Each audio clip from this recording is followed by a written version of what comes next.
Assalamualaikum warahmatullahi wabarakatuh. Hello everyone, my name is Muhammad Dipo from class 33 1B of 7. Now, I want to retell an audio that I've listened before. There are 3 parts of audio that I'm gonna retell. I'm gonna use part to make a difference between the conversation and fairy tale stories. Now, for the part 1. Part 1 is about conversation between 2 people. There are Sarah and his co-worker. His co-worker asked Sarah why did he bring soup every day at work, and Sarah said that she loves to cook soup and it's very easy to make.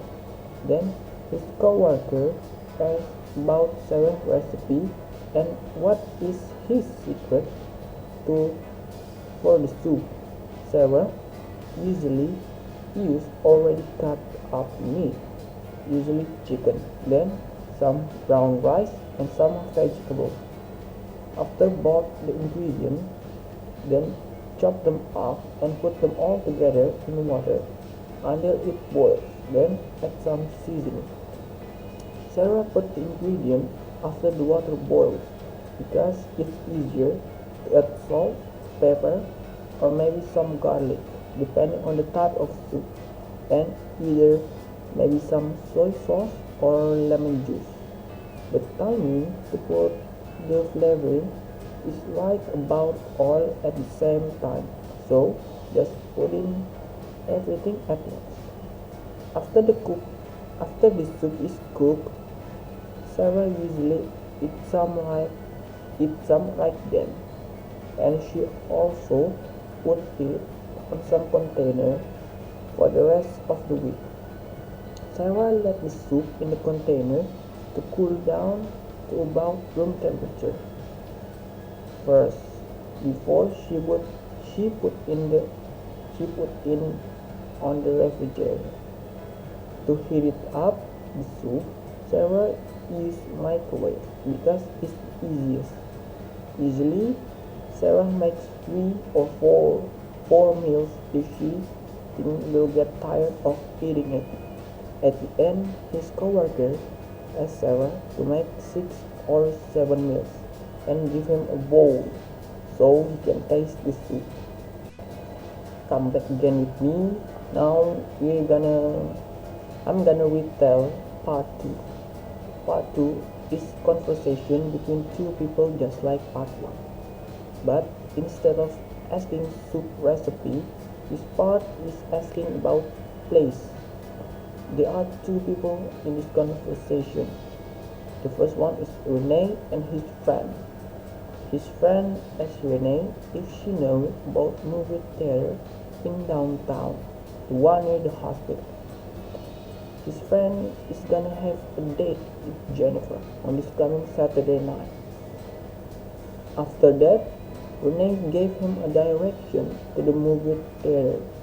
The direction is, first, drive down a street going west, cross the river, and keep going straight until Pine Street.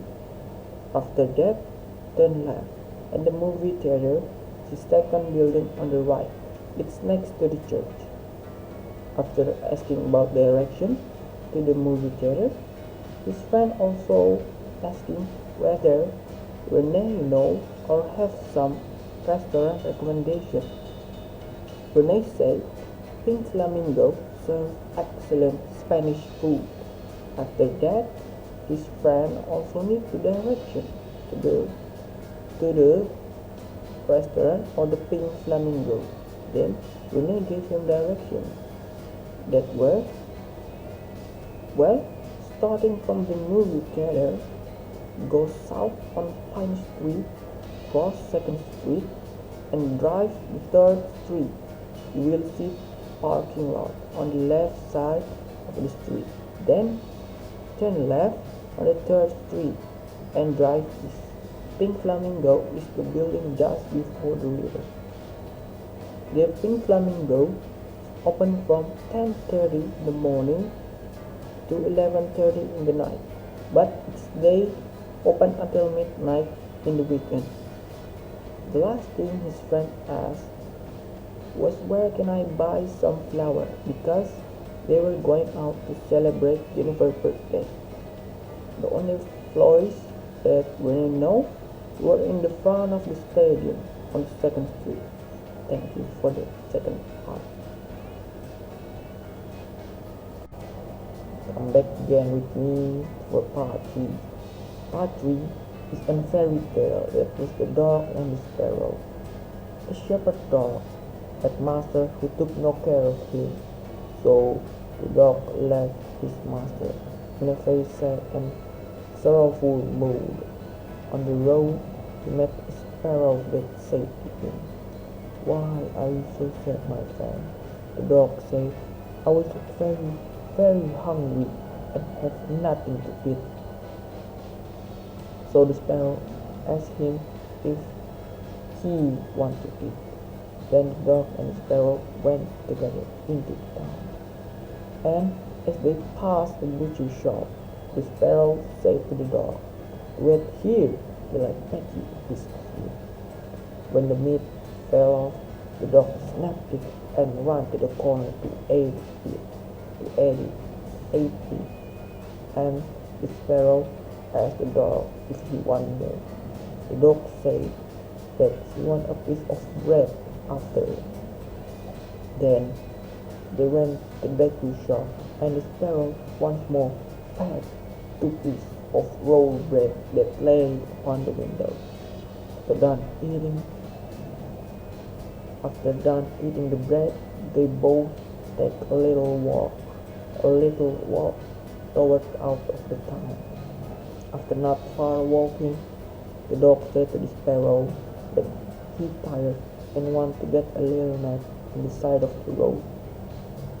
As they both take a little nap, came by Mr. Carter with a cart drawn by 3 horses and loaded with wine.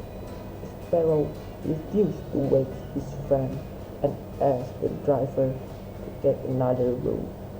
Angry, the driver, or Mr. Carter, wheeled his wagon over the dog's body and killed him. After that, the sparrow was very angry to Mr. Carter that he licked the wine in the cart and pecked down to one of the horse's eyes, and Mr. Carter drew out his hatchet and threw at the sparrow, but missed and hit the horse till it dies. After Mr. Carter got home with no horses, cart, or wine, his wife led him to the upstairs and seeing the thousands of birds eating the corn till it almost gone. On the thousands of birds there were the sparrow in the midst. Fueled by anger, Mr. Carter and his wife want to kill the birds, but they just make a destruction of their furniture, chairs, and etc. At the end, Mr. Carter and his wife catch the sparrow, and Mr. Carter put the sparrow on his head, and his wife struck the sparrow with a knife, but missed the sparrow and killed his husband, and the sparrow flew away. Thank you very much.